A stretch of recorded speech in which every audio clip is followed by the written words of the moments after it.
Welcome to CES 2026 in Las Vegas. I'm here at the Foundry, joined now for a very special conversation with Kinsey Fabrizio, the president of Consumer Technology Association. Kinsey, welcome.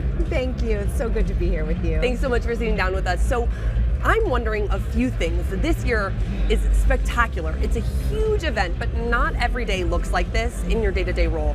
Can you tell me a little bit about what a normal workday at CTA involves for you? Yeah, well, CTA is the Consumer Technology Association. We own and produce CES, but the other 361 days a year, our mission is to facilitate innovation in the tech industry. So we represent our member companies on Capitol Hill, we do advocacy, we produce market research, and we also are an ANSI accredited standard setting organization. So for example, we wrote the airplane mode standard that most cell phones have today. Okay. Yeah. Okay. All right. So that gives me a little bit more insight beyond kind of the glitz and glamour of an event like this, which, by the way, is massive. It's the largest technology conference in the world. Can you tell me what kind of work goes into and preparation goes into producing an event at this scale? Well, we have teams that are dedicated just to the production of CES. We have a tremendous amount of great partners and vendors that help us build this city for 4 days here in Las Vegas, all focused on innovation and technology. We plan months and even years ahead. Already at this show, we're all talking about what we're going to do at CES 2027 and how we're going to make new spaces for innovation at that CES. So a lot of prep work and hard work from an amazing CTA team and set of vendors and partners goes into it. I mean, this is your Super Bowl of sorts, basically. It is. And I see why it lives up to the standard. Let's talk about something this year at CES 2026 that's dominating the entire conversation. Every conversation I've had, we're talking about AI in some form or another. Now, last year at CES 2025, we heard a lot of really bold and exciting promises. Some of them came to fruition, some didn't.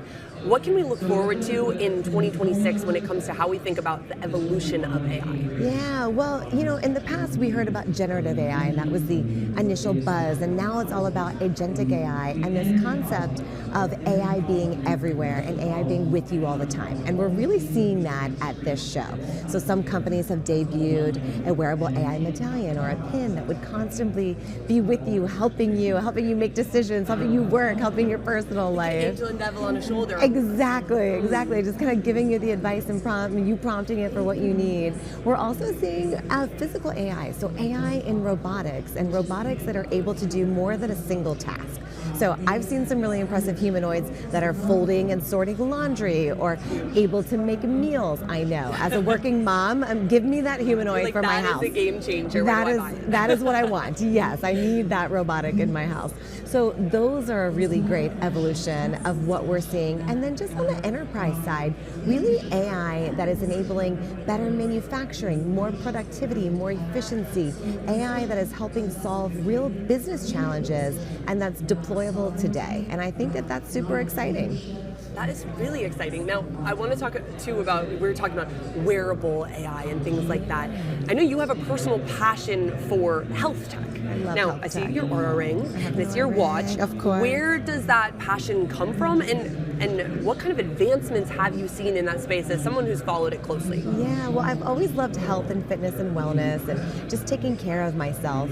And in 2009, I saw the first Fitbit that was launched at CES, and it really sparked this moment for me of realizing that with technology, anybody, anywhere could quantify their own health metrics. And it started basic with, steps and activity and calorie burn, and it is so much more sophisticated now. You can track sleep, you can track heart rate variability, you can track body temperature, you can even track, if you're just a regular consumer, blood glucose levels with over-the-counter CGMs. And I just think that that is so powerful and so amazing, and I love that the tech world is helping us live better, healthier lives. Absolutely.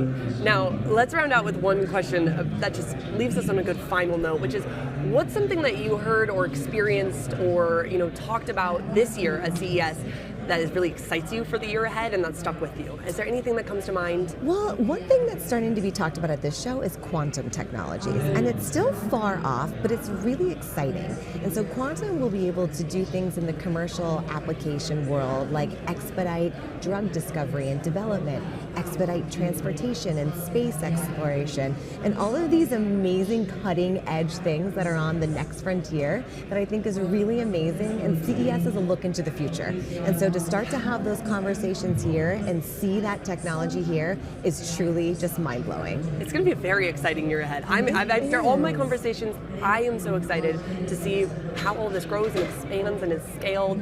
Thank you for putting together such a fabulous event and bringing so many people together. Thank you. Thank you for being here, and thank you for being a part of the conversation and leading the conversation. It's been my pleasure. Once again, Kinsey Fabrizio is the president of Consumer Technology Association, the company behind fabulous CES. Thank you so much. Thank you. For more CES coverage, head over to latimes.com, or you can find us on YouTube at LA Times Studios.